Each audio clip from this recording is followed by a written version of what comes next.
What does the MCU mean for me? It's AC/DC, Iron Man, all those years ago. Just loving this amazing intro and hoping that somebody was finally going to take this seriously. And it didn't take me long to work out that between Robert Downey Jr.'s pitch perfect charisma explosion, that they were actually going to do Tony Stark, not Iron Man. Eventually Iron Man would show up, but he was Iron Man, and they did it right. They gave a character study that led to a much more interesting and in-depth look at what kind of person can become a superhero and what drives you and what your fears are. And thank God when they did, they nailed the suit. They nailed the landing. I think we all remember that moment of the helmet shut thud and the first landing, fist to knee on ground, superhero landing. And for me, I almost jumped out of my seat when he did his walk away tank blow up moment. I think Iron Man opened the door and it was amazing. I remember when I first saw Iron Man. I'll always remember it. I thought it was going to be like Ang Lee's Hulk or Fantastic Four, a little bit too much in the realm of comic book campness. I think it really hit me that Marvel were going to do a great job at the moment that Tony Stark was fixing his right arm in the first movie, listening to a news report about the Ten Rings attack, and he looks in the mirror, and just as the reporter says, "Who, if anyone, will help?" then he suits up. But I'm a Captain America man. I've never hit it. I've tried to, and I failed desperately. I couldn't have been happier when I saw that, okay, we're getting the first Avenger. It's happening. I'm going to get to see Steve Rogers, Captain America. How will people react? I don't know. He's Superman without being Superman because he's so virtuous and wonderful. But they introduced a little scrawny Steve Rogers the way they had to and showed the real Captain America before he ever picked up the shield. The guy that'll jump on a grenade and the entire time while waiting for it to blow up is still shouting at people to get back. That's Captain America. And that just made it for me. They went on and they did a great job of bringing in and laying foundation of all these other wonderful characters. Some I knew, like Thor, some I had no idea about, like the soundtrack to my year that Guardians of the Galaxy came out. I laughed my head off and loved every minute. But they did heist movies, they did espionage, there was tone, style, there was all sorts of changes, but the one thing that they kept the whole way through was depth. They stuck with depth of character. And because of that, I'm sticking with the MCU all the way to the end game. And because I love what they do, I can do this all day. That is the moment I fell in love with these movies. From there it just got better. From Cap's man out of time towards rise to a true hero. Nat and Hawkeye's great grounded relationship. Bruce's struggle with trust. The Guardians becoming a family. Ant-Man and his heists, which had Doctor Strange in his dream cloak, Spider-Man showing his heart, Nebula finding her sister, Black Panther stepping into the light, and Captain Marvel showing her wild side, and so many more standing together with them. I and all the fans saw this family of heroes grow, lose, win, and get hurt, but keep standing and going on. And now we're in the end game.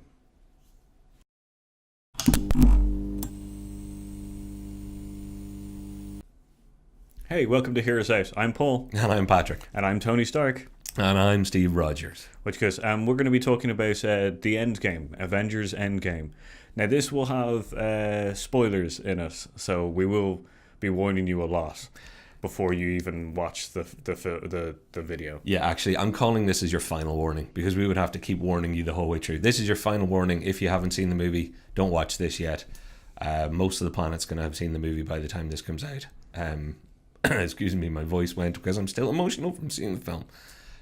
Enjoy our spoiler-filled review starting now. Usually we won't do spoiler reviews, but this one it's very hard not to talk about all the things in it. So yeah. So, wow, Christ. Well, I guess to start it off with overall feelings, myself and Paul haven't talked in depth, but we know we both in general feel positive.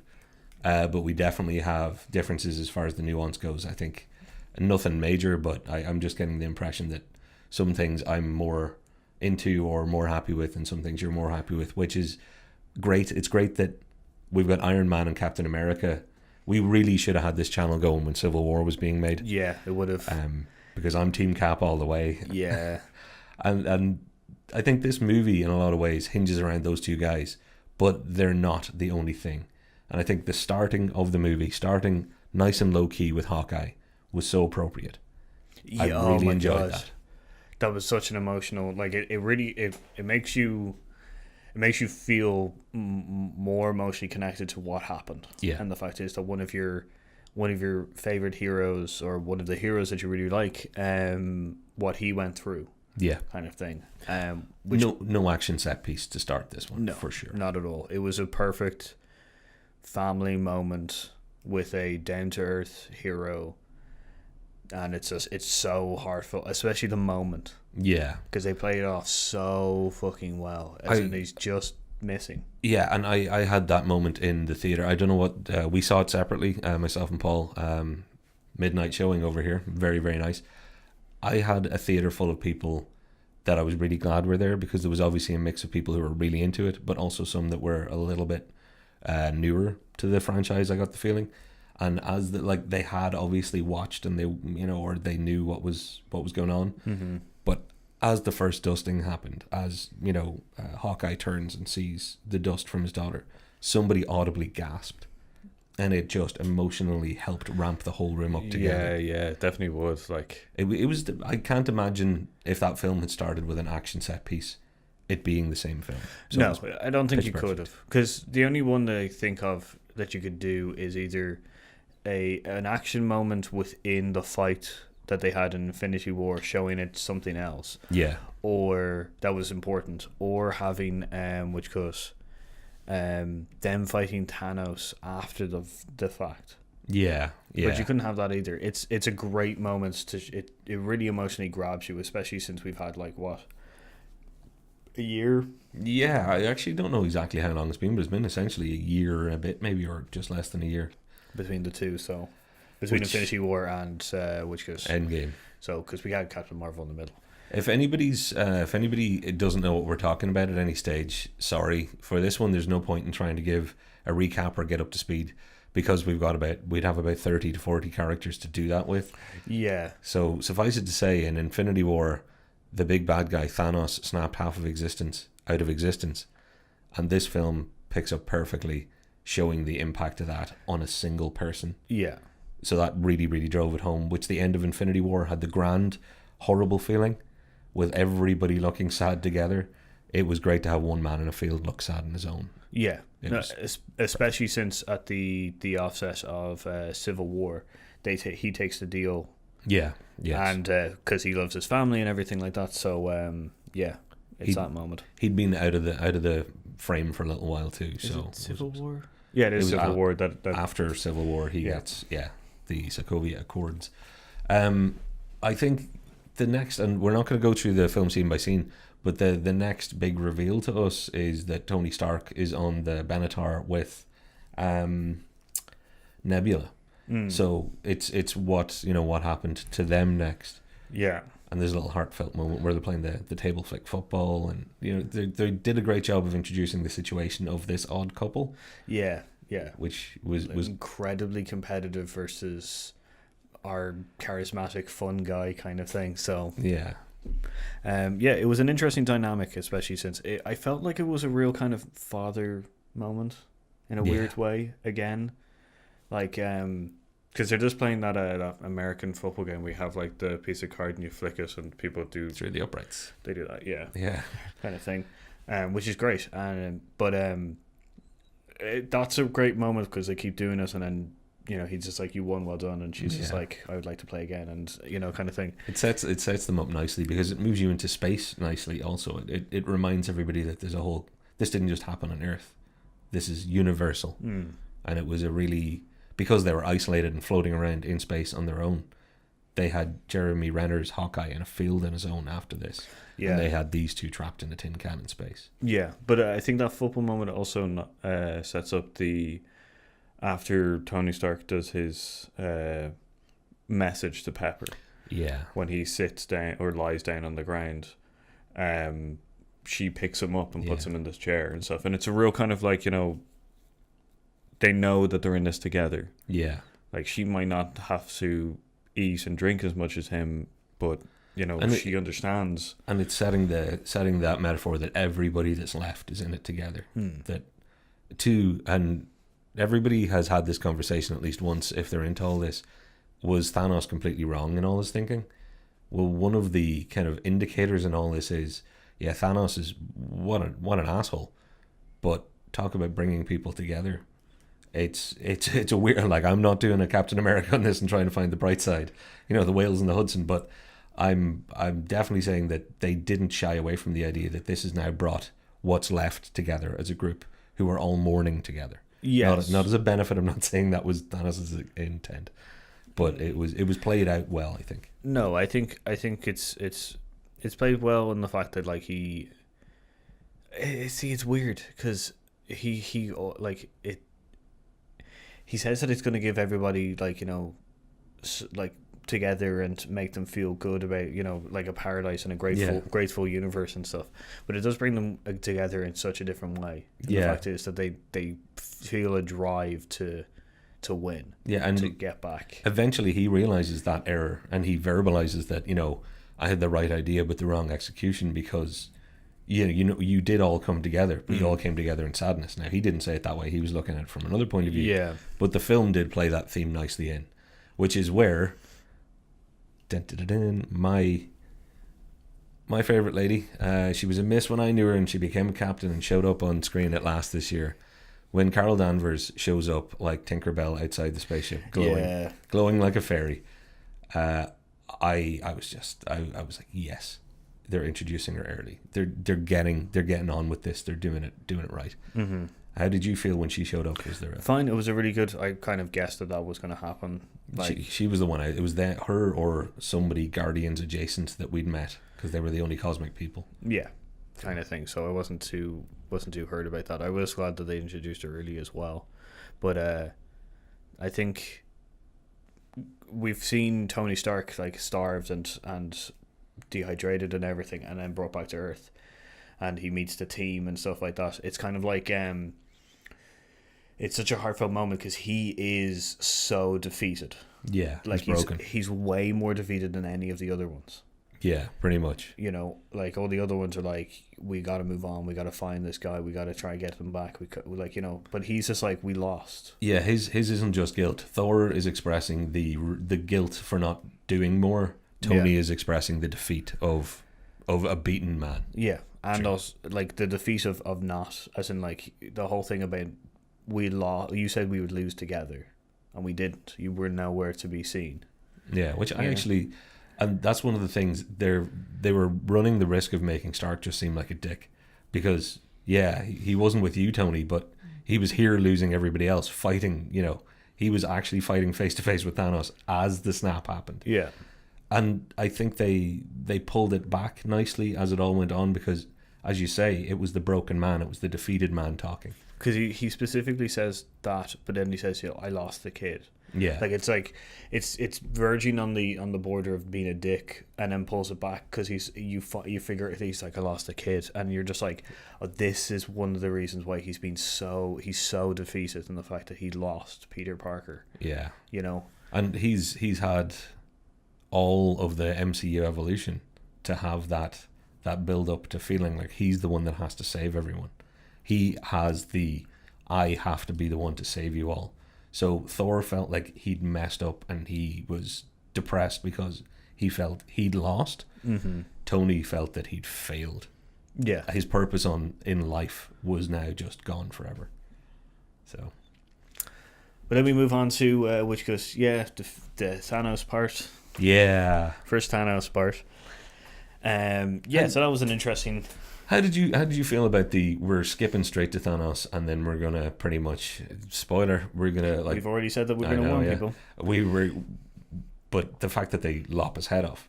Oh yeah, no, immediately. As in, it felt in this way that they, for one, having Captain Marvel just go, I'm just gonna go kill Thanos. Is just a great moment of showing her and all the other ones going, hang on a second. Yeah.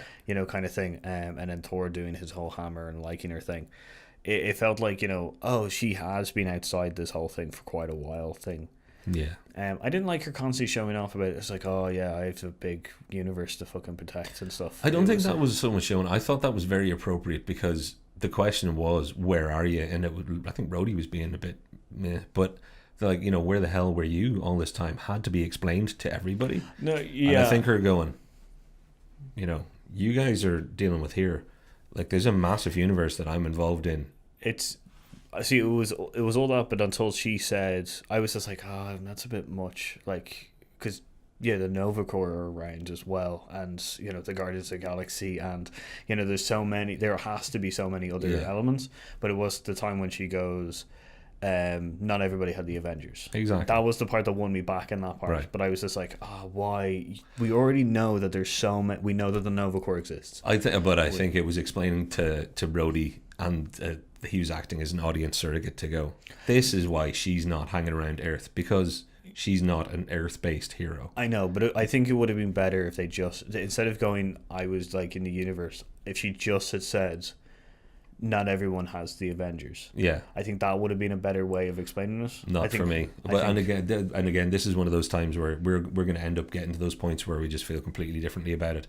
And I would have actually disliked if that had been it. It'd be like, that's not a good answer. That's okay, the Earth is the Avengers, but why weren't you here to help us out? You're an Earthling. You're Terran as far as we're concerned. So again, that's one of those great things where we both feel positively, but some of the changes that I'd like to see, I think, would have diminished the movie for you, and probably vice versa. Some of the changes you'd like to see would diminish the movie for me. Yeah. Which is good, because there's going to be everybody out there wanting other changes. Yeah, of course. This is going to be the most critiqued movie in the entire Marvel universe. But the fact that they brought us all so far together, it's really impressive that when we get there's down a to those full points. thread. We are nitpicking. Of course. There's two characters that I'm definitely not nitpicking. I did not like them. Okay, well, actually, then let's fast forward as the movie did to 5 years later, and that slow reveal of those 3 words, which I enjoyed. Just give you the impact and stuff. Yeah, I really enjoyed. They also grayscaled it a bit during that period. Yeah, a little bit of it. They added a depressive air over everything, which was not grayscale, probably blue, very sad. Yeah, yeah. And was it Joe Russo that was in the support group with Captain America, who was talking about going on the date? I think so, because it looked like him, and I was like, that's the director, but I think he's lost a few pounds, so fair play to you. You're looking good, man. That whole section for me became the start of the Black Widow story. Like, she'd been in the first part of the film, but Scarlett Johansson got to act. Mm-hmm. And she did a great job. When she is sitting there after talking to the various people of the new council, which is Rhodey and all those people in Rocket, when she's crying and full of tears because she's being told that, Clint Barton is out there being a bit of a psycho right now, and she's like, just let me know where he is next. I felt it with her, and I had not felt a connection with Black Widow like that before. I think Scarlett Johansson nailed that scene. No, she was very good, and because I think it gives a little bit of impact with Rhodey saying, like, Hawkeye being a monster, and Rhodes kind of going, I don't even know if I want to find him. It's such a moment where it's just like, that they're all friends, and that the depression and the hell that he must have gone through, and it sets the Black Widow character up properly for her arc, because what they all have is their own story fulfilled a little bit in this movie, and hers was, she found purpose as somebody with so much red in their ledger, just to talk through her character in this film. She's been built up as that. Then she verbalizes that, this is what I have. I was with these people and becoming a better person, and this idea that she felt a responsibility to protect the world from being Director Fury, pretty much. Yeah, I was going to say it felt like a natural progression of her character to become the new Nick Fury. And can we talk through her just to her demise now? Would that be okay? Do you mind if we jump? Because we can go to the first 6 Avengers and actually tell this movie through each one of them. Because her story goes to an ultimate sacrifice to get the Soul Stone on Vormir. And it is her correct ending. It is her correct ending that what she needed to do was wipe the red from her ledger. Mm-hmm. She needed to sacrifice and give back. She had felt guilt and felt like she owed a debt all the way through the MCU. Yeah. So I think it was they really did a good job with Black Widow for me in this movie. I do like the part that they're just like, we are talking about the same people, right? When they're in the fight. Oh yeah, And they're just like, oh man, we just have to someone will have to give their life for this and stuff. We are talking about the same person, right? Yeah. And then it's just her and Hawkeye's there's buddy moments are good. because there was a moment that I was just like, oh, are they going to do? There was a little part of my brain that I was just like, oh, are they going to make Hawkeye just sacrifice her in the fact that he wants his family back, Yeah. kind of thing, or is it going to be the sacrifice? You know? And I know a lot of people go, well, how did they get the stone? Because her sacrificing herself isn't her sacrificing someone else. I call bullshit on that. It works for her story. It works for his story. He was still there holding her. I blah think blah it- blah. I think So it's- just knock that shit off. Yeah, I think that if I had to explain it, I think because both of them entered the place, both of them caring for each other a lot, having them being through so much and finding themselves again once after the snap and stuff, that once she sacrificed herself, it was the sacrifice given for Renner to get the stone. Yeah. You know? Yeah. So there's two of the original 6 and 1 stone. So we can go through the original 6 and the stones to get through most of this movie, because Hawkeye had his arc fulfilled also. Pretty quickly, yeah. So they were both dealt with well. Mm-hmm. Shall we bring up, let's see, who else would be on the original roster? Maybe below the big 3 is the Hulk. So what about the Hulk? Yeah, the Hulk I hated. I hated Professor Hulk. Like, And again, I want you to be able to give your reason why, because I agree with it, but it didn't bother me, and I can explain to you why it didn't bother me in the long run. So in Infinity War, we had a great conflict between the two characters in the fact that Hulk had finally been beaten outright and seemed scared or something, and which was Bruce Banner seemed like he would have to talk to Hulk and resolve it and everything like that. And I was really waiting to see that moment, even for a little bit, of how that character was going to resolve the conflict between the two of them. And then we got a resolution off screen, and Which is shit. And we got Professor Hulk, which I don't mind Professor Hulk. It just pissed me off that they were just like, oh, we had an entire resolution between the two characters, and We've crammed it into one line of dialogue to explain it to you. Yeah. And here's my thinking, because I agree, and we had talked about this before, that between Ragnarok and Infinity War, they had really set up an interesting Banner Hulk arc. And there was even talk just around all this. I think the Russos had gone, oh, we're really going somewhere with this. And then to have it just be Professor Hulk resolution and him deliver the news that, oh, off screen, I sorted this out. 18 months of gamma ray, blah, blah, blah. Me and the Hulk are friends. Best of both worlds. I agree, absolutely 100%. Bit crappy. How was I able to get over it so fast? In a movie of this size and scale with so many people in it, once I realised, oh, well, we haven't lost the Hulk and we haven't lost Banner. They're going to go on. They were a casualty of time. I think if it was a 4-hour movie, yes, I was able to kind of go, yeah, that's annoying, but I can get over it because of everything else I'm getting in its place.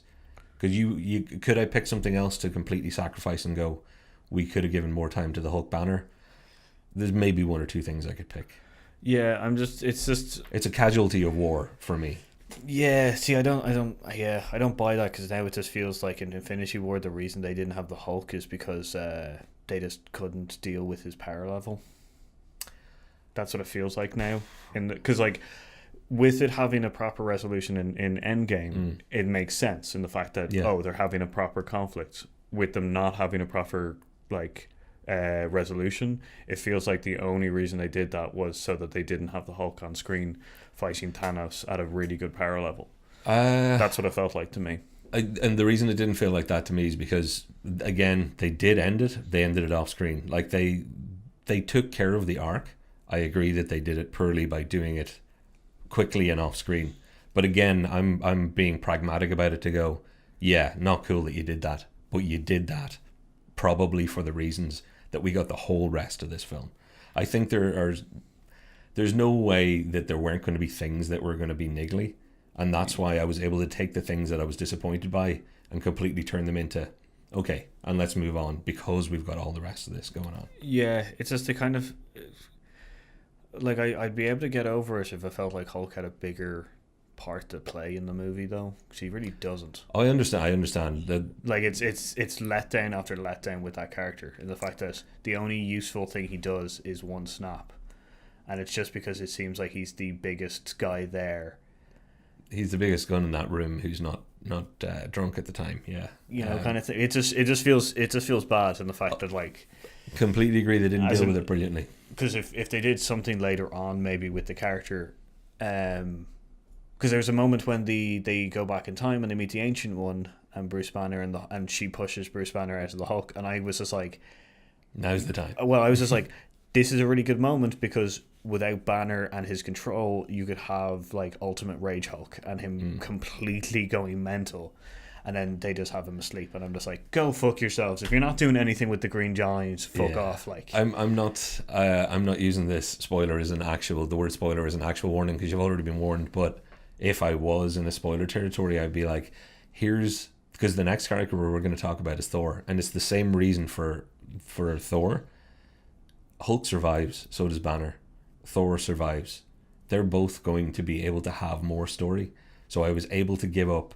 Could you have given up anything from Stark or Cap for Thor or Hulk in this movie? For me, no. I could have given up a lot more fucking up for Thor. As in, like, I would have given more all of Thor's up to Hulk.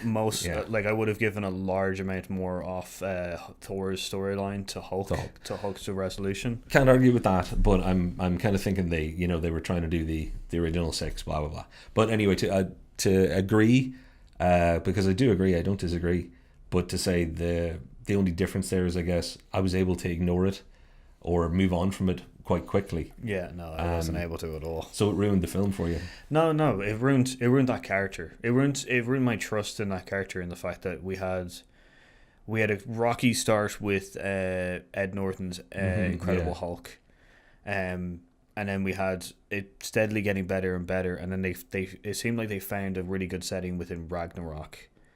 Into Infinity War then. Even Age of Ultron to Ragnarok was really good because we got Bruce Banner falling in love with Nat and all that kind of stuff, and then we had the Hulk seeming like he was slowly falling in love with Valkyrie or liking her anyway, and then in Infinity War having him completely decimated.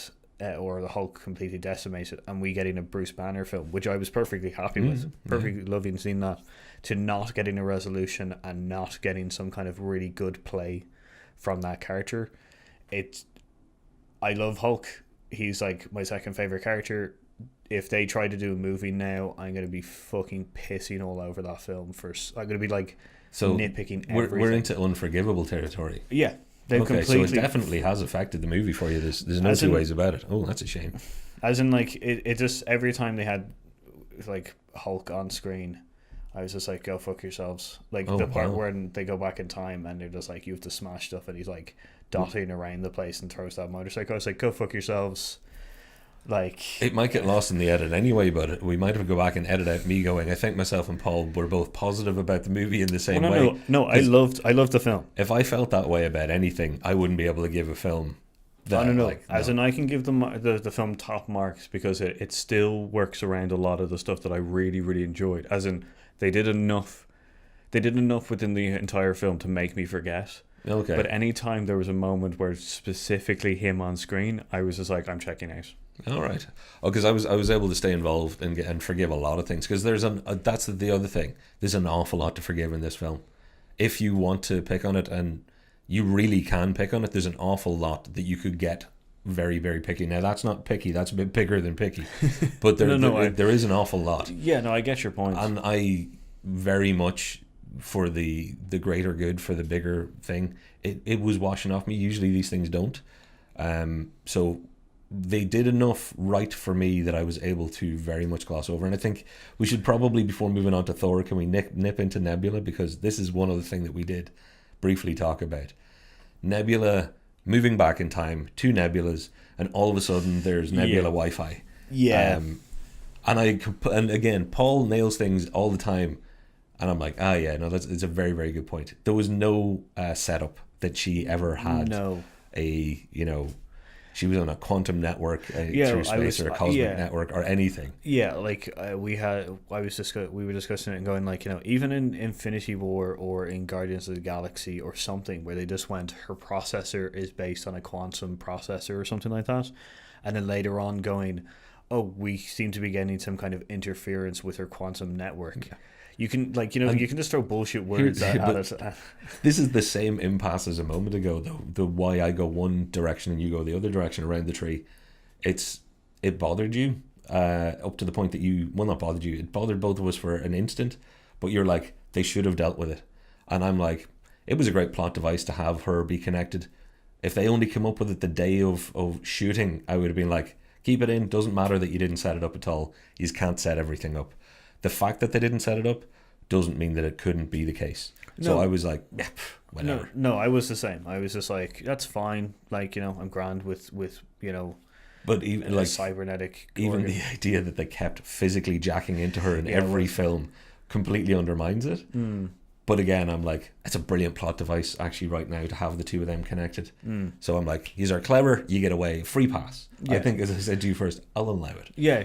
No, you did. Like, and the only reason I said literally one line in another film would have been able to help us move past it even faster. True. Was just because I was just like, you could have just done a throwaway line. Yeah, and again, no problem with it. The reason that things like having a throwaway line that would have set it up, if they had, it would have made me move past it any faster. And it's that personal thing of, I would have maybe either remembered it or not remembered it or whatever, and it would have been like, whatever, because I was more impressed by, oh god, this is a clever plot device. I like where you're going with this. I was on the wave, so they really could have screwed something up, and I would have missed it completely because I'm like, surfing with you guys. You're doing a good job. So that leads us on to Thor. Another one of my characters that Well, this is one that I found more distracting.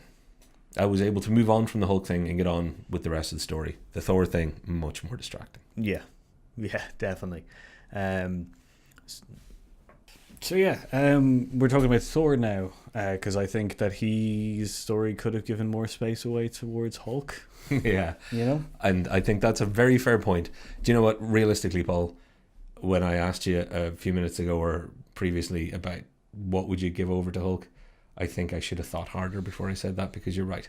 Thor was in this movie. Thor was fine in this movie. Thor was made into a bit of a comic relief moment. I would say a Thor was in this movie. I would not say our Thor. Touché, sir. Yeah, no, I think that's right. And he was, to say that he was used primarily as comic relief is not an exaggeration. No, that's an incredibly accurate and fair, analytical analysis. Which is a shame, because he does have, there is time travel in this movie. Try saying that really quickly 3 times. Thor time travels. I did it.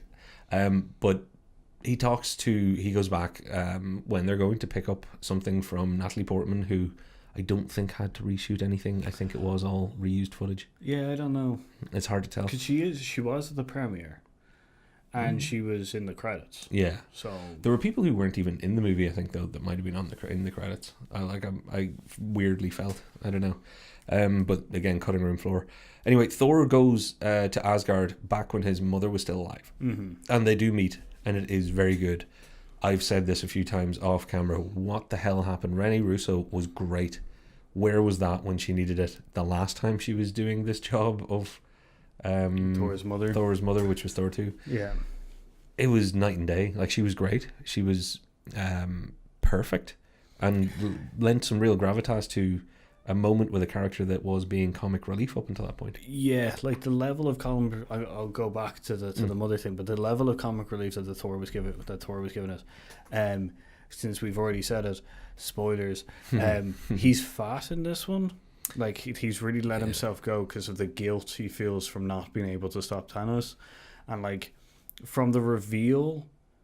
From literally the reveal of what Thor has been up to for the last 5 years, it's from then on that it's just like, oh, this character is not to be taken seriously in any kind of way. You know, even his blight and guilt is like really shoved under the carpet quite quickly. Yeah, it's Yeah. Like, as in, because you guess at the start he's sitting down, as in the trailer, he's sitting down and they're just like, oh, what's wrong with him? And he's just like, he feels guilty. He feels unimaginable guilty for not being able to do more. Yeah. Oh, he should have gone for the head. Yeah. Yeah. And then having him, like, you know, being an alcoholic, which is woefully glossed over and made slight fun of, to him losing, like, him having gained weight, to him just being, like, you know, constantly a waster kind of character. Yeah. It's just like, stop. You gotta stop.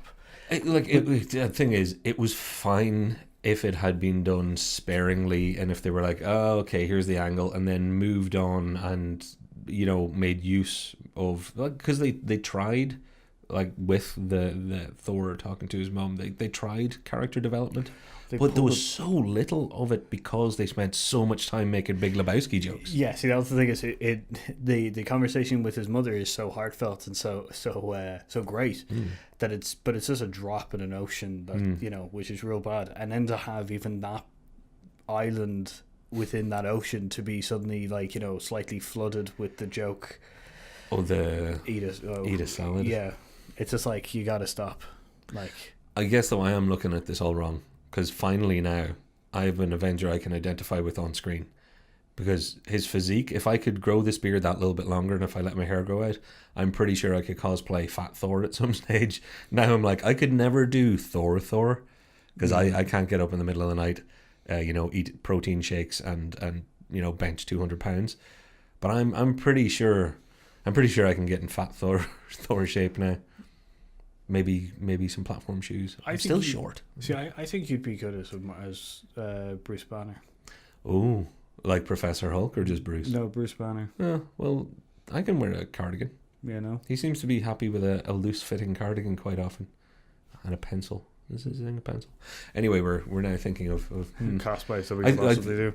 To be honest with you, I would say you could do Loki, except the beard is going to be an issue. Yeah, I don't want to get rid of my beard. Yeah. I like my beard. Loki with a beard? Anybody? Comment down below. Anyway, back to Thor being a bit wasted. Again, much like I was saying earlier, one of the reasons I was able to get over the wasting of Thor, and I've just realised I should speak into the mic more, is because Thor is hanging around. Thor, it's pretty much made clear, wasn't going anywhere. Thor is also pretty... I can't say it for sure, but Guardians of the Galaxy 3 will have Thor in it. It seems like it will. Yeah, looks like it. My thing is, you know how his mother says... His mother goes, oh, you should always be the person you're meant to be. And then at the end, he's just like, yeah, I'm just going to be me. Is the Thor that he's thinking of being the drunk, crappy Thor? Because I don't want to see that Thor. If that's who he... I'm one of those things where it's just like, yeah, be who you are, you know? Yeah. But unless you can be Thor, then be Thor. Yeah, who do you want to be? I completely get that, actually, because that's a good point. Well, you know what? I think we can all say, and everybody, you've all watched Endgame now, we can all pretty much say up to the last shot that you see of Thor in it, it's Chris Hemsworth is actually quite good at being funny. We're gonna squeeze as much juice out of that lemon as we can. Yeah. I think that's a mistake that they squeeze so hard, because if it had been used more sparingly, it would be much more impactful. Like, I would be sitting here going, man, Chris Hemsworth really nailed being funny, because he did, but there was too much of that to give it any sort of special or anything like that. Yeah, like, I don't mind the letting of his physique go or anything like that. I don't mind them doing him being, like, you know, kind of a waster and stuff like that. But if they could pull it back, as in, like, have him act seriously, like, a little bit, a few times through the thing, not just being hammered throughout the film, I would have been like, this is grand. I don't need Infinity War Hulk or Thor. No. Like, I would love to have Infinity War Thor back, but, like, if they're going this way where he's down in the dumps, guilt-ridden, depression, alcoholism thing, that's fine. It's just that when they're all doing the plan of getting the stones to fix everything, I thought that Thor would be like, let's go. All right, so I'm back in the game kind of thing, but he wasn't. He had emotional moments. and they were actually peppered. There's a few more, and I'm just thinking of rewatching the film in my head. He does have deep emotional moments, but unfortunately, he's never allowed to have a complete one. Because even when he's like, let me do it, like they give Don Cheadle a, you've got, maple syrup running through your veins or whatever the hell it was. I can't remember what food stuff they made the joke about, and it's just like, God, he can't even have.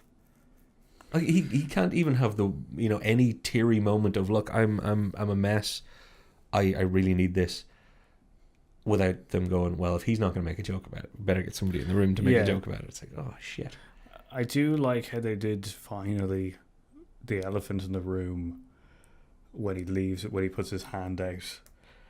Oh, for Mjolnir? No, not even just for Noah. Anytime he puts his hand out and waiting for the hammer or waiting for whatever weapon he's doing, like, because he does it with the umbrella, in Ragnarok, which I really enjoy. Where I liked that joke. That joke where it felt really, it landed so well for me. That's a pre-existing joke, if you know what I mean, and that's why it can work. But that's what I'm saying. As in, like, it's because there's a real good moment where they have such a heartfelt moment. Then they have a terrible joke about the salad, and then he puts out his hand. He goes, "Oh wait," puts out his hand, and then she go, like, Rocket's going, "What the hell's going on?" And then she goes, "It takes a minute." Yeah. And then it arrives. You're just like, it's such a good moment. It really is. And don't get me wrong, Thor's not shit. Sorry, you were going to say something else. But it's that level of, like, writing that you're just like, see, that's good. Yeah. And then putting it alongside of eat a salad, or you've got maple syrup. It's just like, you're making fat jokes now. And if you're getting to that level of comedy, then you need to give up. And the thing is, again, I'm not sitting here going, you're taking the piss out of the physique. I'm not doing that. They had made the he let himself go joke so much and so completely by when Meek and Korg are sitting in the room playing PlayStation or whatever brand it may have been. They may be sponsored by Microsoft, so possibly Xbox. They had covered the joke, and as you say, they almost pivoted then to alcoholism full on for some of it, and never really kind of acknowledged that that's not that's not good. Yeah, you're all heroes. You're meant to be, like, supporting each other. Like, I don't see Captain America being on a team not talking to Thor about it. Like, I think they missed some things with that character. That's why I'm like, take him out and fix the Hulk, because I feel like if you took out some of those pieces of Thor, he'd probably be less of a problem. Yeah, and then you can fix Hulk. Or even do it at the opposite end. If you want to get rid of more Hulk moments and actually have Thor transition back into a hero. Do you know what? I would agree with you. And this is funny because being so critical about a film that I'm going to give pretty much a perfect score to might sound weird and hypocritical. These things are, for me, they're perfect examples of how good the film is. Like, it's these terrible things that I completely agree are so unbelievably ham-fisted and shit. Yet, wow, the film is incredible. With Thor out of the way, we have a whole other cast of characters that are not part of the original six, not part of the, they're not Thanos, they're not main roster in this film. No. Or even in some cases not main roster in any of even their own films. Well, I'm just thinking, like, the Wasp does show up. You got the Wasp, War Machine, Bucky, Falcon. Rocket probably is the one worth talking about because he gets the most screen time. Yes. And I have an issue with some of what they did with Rocket, but let's go through this. So War Machine's quite good in it. He steps up in certain ways. Not enough for that character to have. I would be interested in possibly seeing maybe a further development of that character, and then possibly move to a film on his own. War Machine. Yeah. Funny, I see War Machine as the perfect Disney Plus crossover. Like, they're doing Disney Plus stuff, TV stuff, with so many of the characters. Mm-hmm. I'm not sure why War Machine wasn't one of the ones chosen. Because a non, genius, billionaire, playboy, philanthropist Iron Man, which is what he is. He's military Iron Man. Yeah, you can tell simpler and smaller stories because he can be in more danger because he's not a genius to work his way out of it. So that's TV level a little bit more. If you know what I mean. And you can still keep his suit, so to speak, his tech. I don't know why. Did you also notice that he got an upgrade between two things? Yeah. Is it never explained? Because you've seen No. it twice. Never explained. No. Okay, cool. It is not, and it is noticeable the second time. It is. Way more than the Yeah. first. I know that It's because I like- was just like, that is not the War Machine that he started with, Nope. and that looks like a way better suit. Yeah, and full paint job now. This is not just like yeah. Nice glowy parts as well. Yeah. But so yeah, we got Side characters, Falcon, which has a really really good moment in that film. Yeah. At the end. Yeah. Well, Go not for it. even the end. On your left. Yeah. That's a really good callback. Well, actually, let's talk callbacks for just 2 seconds because there are callbacks all the way through this. And we won't talk about Tony Cap or Thanos or any of theirs, but even for the minor side characters, they do callbacks inside of callbacks. They have done a masterful job of referencing in the right kind of way previous things that have happened, previous things that have been said. It was lovely. It was lovely. Yeah. That was a real joy. Every time it happened, it never felt hammy. It never felt like anything more than a good tip of the hat or a good. It was not, but kind of like way. Yeah. It was really appropriate and kept flowing. No, it really did. Hard to do. True, with that many characters as Mm. well. Then you got the Wasp who has 2 lines in it. Really, you have Pepper Potts finally getting the rescue armor, which is Yeah. cool. I really appreciated that kind of callback. Yeah. You got Scarlet Witch going toe to toe with Thanos for a little bit. That was pretty cool. Black Panther shows up Black Panther when he's and unsnapped. Black Panther and the Witch Kids Wakanda tribes and stuff like Yeah, that so come back, which is Okoye really, and Shuri show up along with him. which are cool. Spider-Man is a side character in this. Spider-Man's good because he comes back and he says, but Doctor Strange as well. So I would talk about Rocket, Doctor Strange, and Spider-Man. Okay, well then let's Rocket a little bit nail more, them. But yeah, so hit me with the Strange. Strange was interesting because it's like he's the one who set this all up, and he's talked about before in the movie as well. Yeah, the ancient one, Yeah. Tilda Swinton, mentions that Like he should know what he's doing. He's supposed to be the best of us. yeah, which is really cool. Then the wake up call, which is like it's been 5 years, let's get there, which is interesting. But it's the whole thing of him knowing. Yeah, and Him knowing what's going to happen. and him calling out that I can't say because that could affect it happening or not. Yeah. Which then leads to his best moment of the movie, which is the one finger to Tony, which I took multiple ways of. Tony, you were asking, is this the one reality where it works out? I'm giving you the hope right now, but the look on Tony's face is not just. So this is the one because he looks sad almost instantly afterwards in a very, very serious way. It's like this is the one. Mm-hmm. This is the big one, because we'll be talking about Tony in a minute. Yeah. So yeah, Strange had to feature. But it's such a weird Yeah. thing, as in he featured so little and he had such a great impact on the story. Yeah, that's Kind weird. of thing. Whereas Spider-Man didn't really, except for oh, he's back. Yeah, well, it's the Tony so sad because he lost the kid. Yeah. Spider-Man was supposed to be one of his emotional buttons, but then when he shows up, it's like that's cool. That's Peter Parker. He gets to be Spider-Man. Well, they hug, don't they? Yeah. Oh yeah, and Which is he's a like, nice Mr. emotional Stark, moment. I was doing the whole thing, and it was nice, but it didn't hit me as hard as I think they maybe thought it was going to Yeah. hit people. But it was great to see him. I'm not a big fan of the instant kill mode. No, that does seem a little contra to the character, and it felt it. Yeah. Yeah, it did feel it. It's another callback though, Mm. but it's a bit of a weird one. It is a good callback insofar as this is how much the chips are down. The one mode that he found that he was like, let's not be using that ever again. He's like, oh, use this mode. Mm-hmm. One little thing about Peter Parker, as opposed to Spider-Man, my favorite moment from him in the entire thing was actually where he has the gauntlet and Captain Marvel walks over to take it from him, and he's like, I'm Peter Parker, blah, blah, blah, blah, blah. And her kind of, hey, Peter Parker, I melted a little bit. I was like, you know what? Captain Marvel, make 10 films. I'll watch them all. Well, Just perfect. I liked it because it had a slight contra or like mirroring of Captain America Yeah. and Peter Parker. It's like, oh, Yeah. you're the kid. Queens, Brooklyn. Yeah. Which is really nice. And then having her coming over going, hey, Peter Parker, I think Yeah. you have something for me. And he's just like, yeah. It's just like you know. being so sweet. But I feel like there might be another Mentorship. another there. mentorship kind of thing going on with Captain America and her, or Captain Marvel and her, and him, Peter Parker. So I think that could be a good one.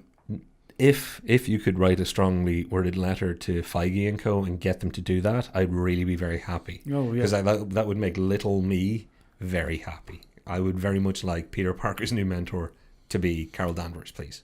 Please. That would be good. So on to Rocket. Yeah, Rocket. My issue with Rocket here is Rocket's funnier than he was, if you know what I mean. Like, they gave him some good lines, and he was fine, but he has been funnier, if you know what I mean.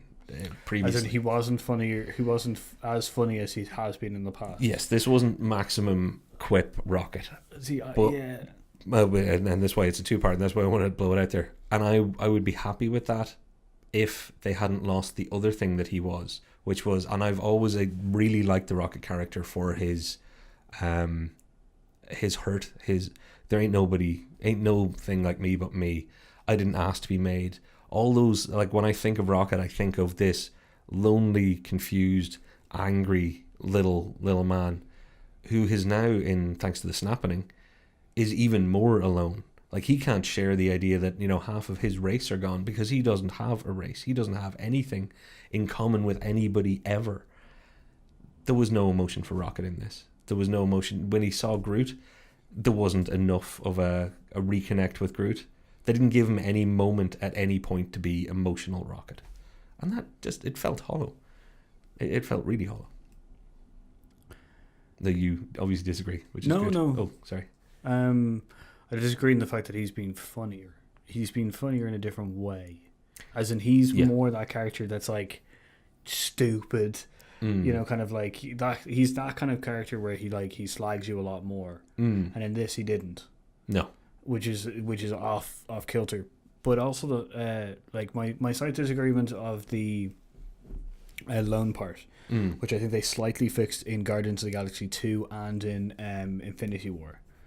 Because they gave him a massive kind of like emotional boost and stuff like that, where he's taking on a lot more. Yeah, or captain. Not even like this going like, might have to be the captain now and talking to him, kind of thing. And it gave him such an emotional boost.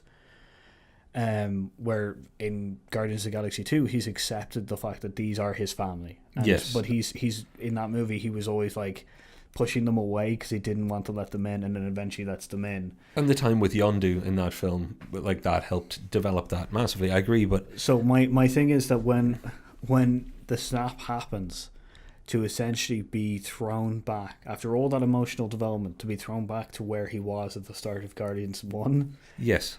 And even without Groot, yeah, I feel like that would have been more the emotional impact for that character, as in. But they didn't let him express it anywhere. That's the big thing. Like, I no doubt the emotion was there, but it's like, when did they let him show it on screen other than one moment of holding Nebula's hand?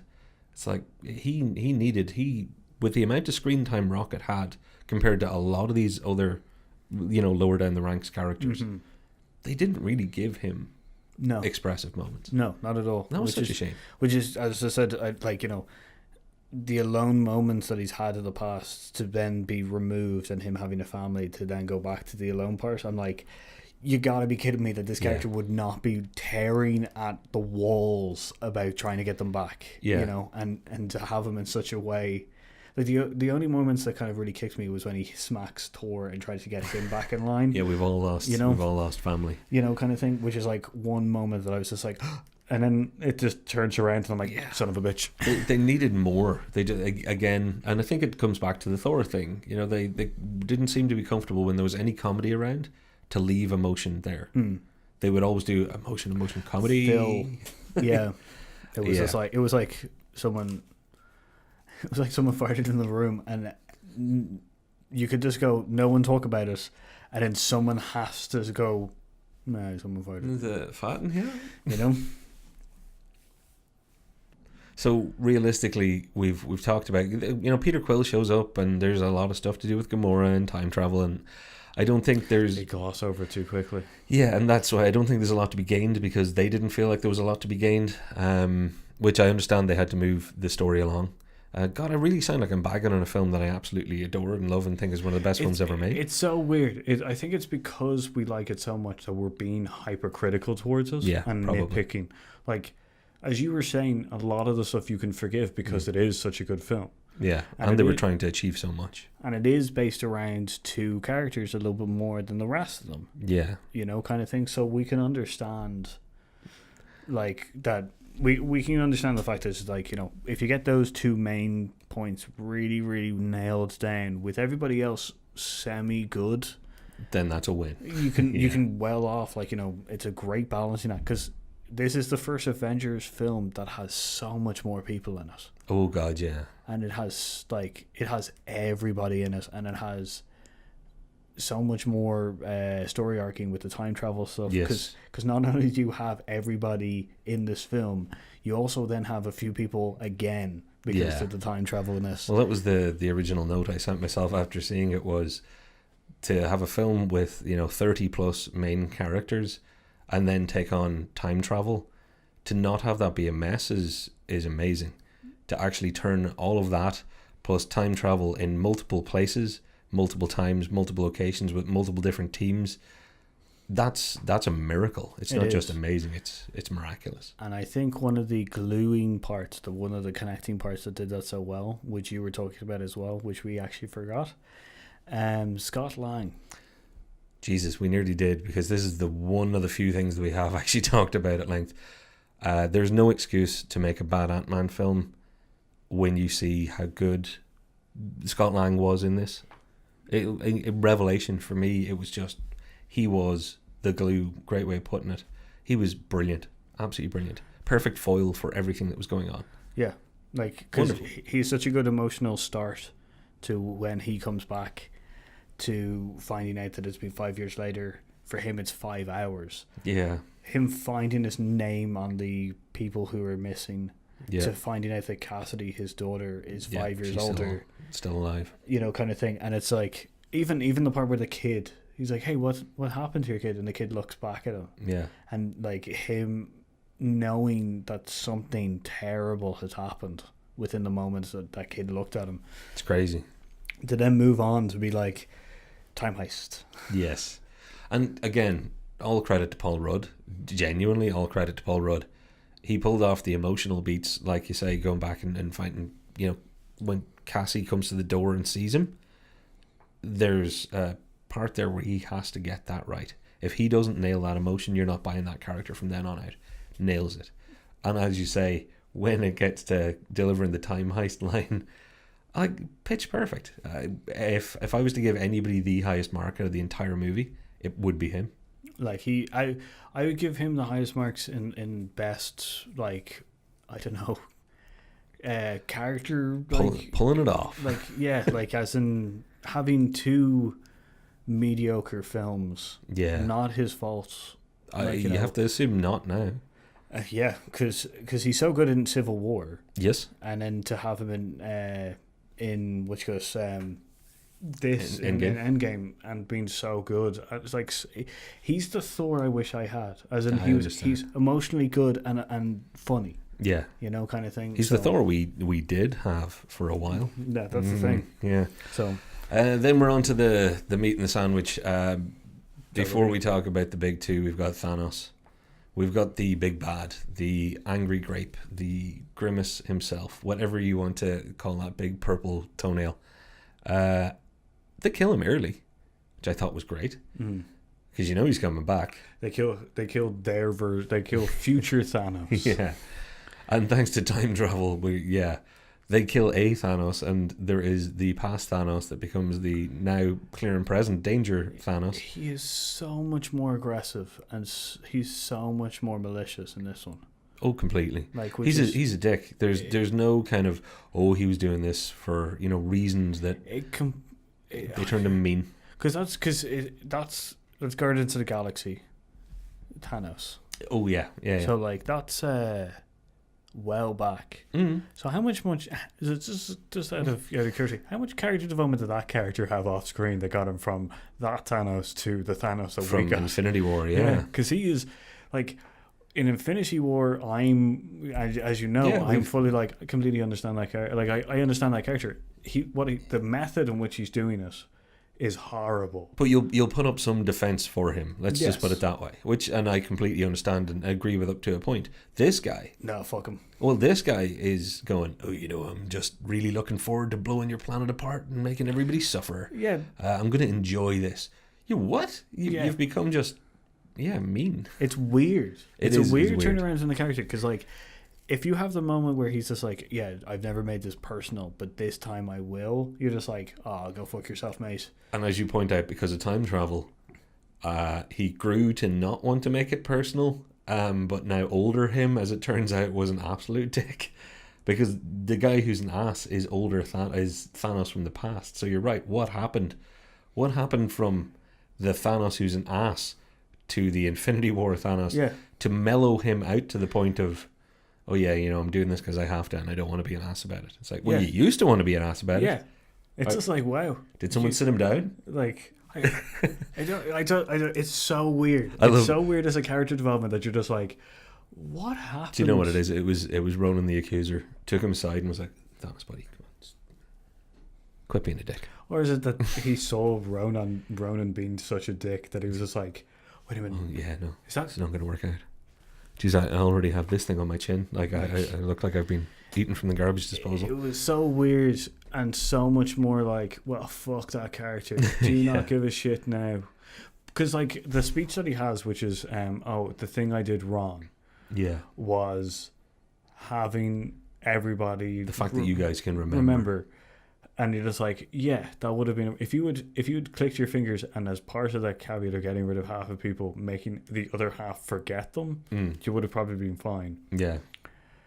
But now your plan is essentially to kill everybody and start a new universe. And be God. Yeah, and it's just like, oh, you have made such a fucking your high horse of saving the universe is now such a pile of shit. Oh, it's a dead horse now.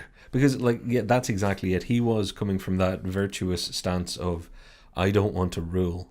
I want to make a paradise for everybody, and I have to sacrifice myself being the bad guy to make the hard decision. Now, we have the other speech of, I actually just want to tear it all down so that you guys will get with my plan, and I'm actually going to do it, and you'll be grateful. He used the word grateful, and that means grateful to you. Oh, God complex. Oh, we're into God complex. Shit, God complex. Because he has, it's a little bit different because he says grateful universe in Infinity War. Yeah, but in a very different way. But it's more the act of trying to save them. Yeah, but and in this, it's, I'm going to kill you all and then rebuild life, and then that life is going to be grateful to me. And you're just like, go fuck yourself, God. One is thankful for what they have. The other is they'll be thankful to me. Yeah. What a douche. Yeah, so it was great that Thanos died, and you know what? Because this is a spoiler review, I really am glad that nobody stabbed him or any of that. I'm glad that they didn't kill him, particularly because they beheaded him earlier in the movie. I thought a snap out of existence was the way for Thanos to go. It's such a good one. Yeah. It's like, and it's his past future self, the one that we got at the start of the film. Yeah, that one. Yeah, because we're using the chronological order of the universe and then the chronological order of the movie. Saying it, but no, but I do. Yeah. That one was like, I am inevitable. Yes. And then having this one lose to such a great phrase, is such a good moment that it's just like, see, you're not. And it was like I say, I didn't want anybody. What I particularly didn't want is what I thought was going to happen, which is Stormbreaker buried into his head, because it's like, went for the head. So when they dealt with that early on by beheading him, it was like, oh, good. That is a really I do like that part. What did you do? I went for the head. Went for the head. It's such a great callback. And it cleaned that worry off my table, kind of going, oh well, that's how they're going to end up doing him in. Because I thought, how are you going to kill Thanos going into this? And I thought the one thing that they have brought up is the idea that should have gone for the head. Other than that, the only person who's had a direct kind of I'm going to stab them would be like Drax. And you know he's not going to be the one to take Thanos down No. in this movie. Or Nebula. See, Nebula I actually thought might actually have a chance of being Yeah. the one to do him in. But the snap was the way to go. The snap was absolutely the way for Thanos to dust out. Now, the main event. The big two. So on to the main event. The big two. The big two are, everybody knows, it's Captain America, Steve Rogers, Iron Man, Tony Stark. Mm-hmm. I think, in all fairness, we'll start with Captain because, as the film does, we'll end with Tony Stark. Because I'm the Cap Man, this was, for me, pitch perfect, beyond flawless, the way they dealt with his character, not only the ending, which is what everybody will remember, but